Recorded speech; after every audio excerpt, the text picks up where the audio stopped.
Hello, Andrea St. Amand here. We're going to talk about superstitions today and how they can be so fun and helpful, or how they can hold us back.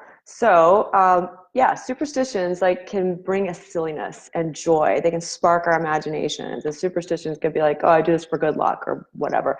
Or they can be an object. So here's my favorite little superstitious voodoo doll guy here. He's a pumpkin head.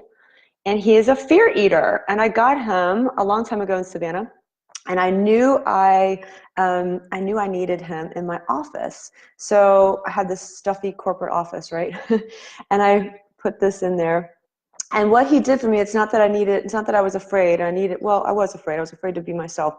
But it wasn't that I needed him to eat my fear, and I believed he would. But he reminded me, every time I saw him, he reminded me of who I really was. And I love this guy, and he still does that for me today. In fact, I have all kind of creepy stuff all over my house because it reminds me constantly of my dark magical side that I love and I'm not afraid of. And when I was in the corporate world, I wanted to live in that side all the time. So I got to the point where I had like these little skulls. I love skulls as long as they're smiling, happy skulls. They're not the afraid, fearful skulls. But the smiling ones, because they're smiling, they're happy faces. So I love surrounding myself with skulls. So I used to have tiny little skulls. I bought a whole container of them at Target one year right before Halloween, and I put them in my pocket. And so literally every pocket I had, every coat in my closet, every suit jacket, every pant, everything had little skulls in both pockets. So when I was at work and I put my hand in my pocket, I had something in there reminding me of who I was. Now I couldn't explain that to people. I'd be like, oh, they're just like my good luck thing.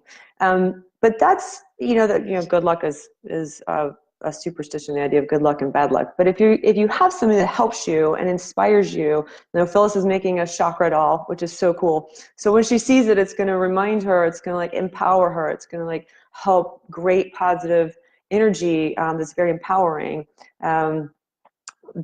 Remind her of that. Well, superstitions, on the other hand, can really get in our way, and we tend to buy into them to the extent that we don't even remember that they're just a superstition. We kind of believe them to the extent that they become a rule for us, like some rock solid rule of the universe. And but this is going to give you a sense of that, is a smudge stick, right? This is just like a little bundle of sage. That's all it is. And so many people will say, oh my gosh, I had this like negative energy in my house, or I walked into this place, it was just awful. So I smudged and I had to like walk around the place to get out bad energy. And I'm like, oh my gosh, you actually, you are the one walking around with a whole bunch of fear and disempowerment. Now you put that into this poor little bundle of herbs. You lit it, it's smoking, and so now you're putting all this your fear and disempowerment all over your house. What's wrong with you? What are you doing? Stop. And so many people do. I hear a lot of people doing that. They act on something out of a place of disempowerment, and that's just going to bring you more fear and disempowerment.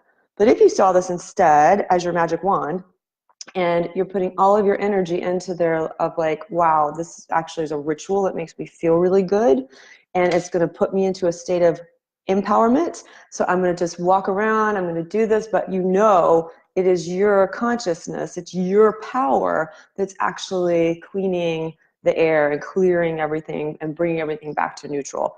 If that's the motivation, that's great. Use it all day long. But there's so many times where we get in the upside down of superstitions. I even love that word, superstitious. It's just like a fun, playful word. And we do that, though.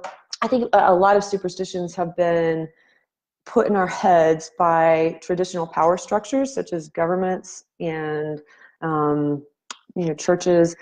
And they're put in our heads as rules, as a way to keep us under control, as a way to keep us down, as a way to keep society sort of in the sheep mentality. So think about like all of the areas that we kind of have rules around that might not be rules at all. They're just superstitions.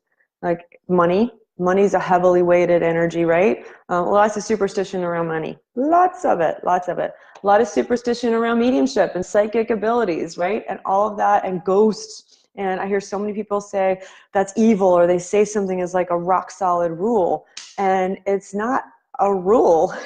It's just a superstition, because we're just talking about energy here.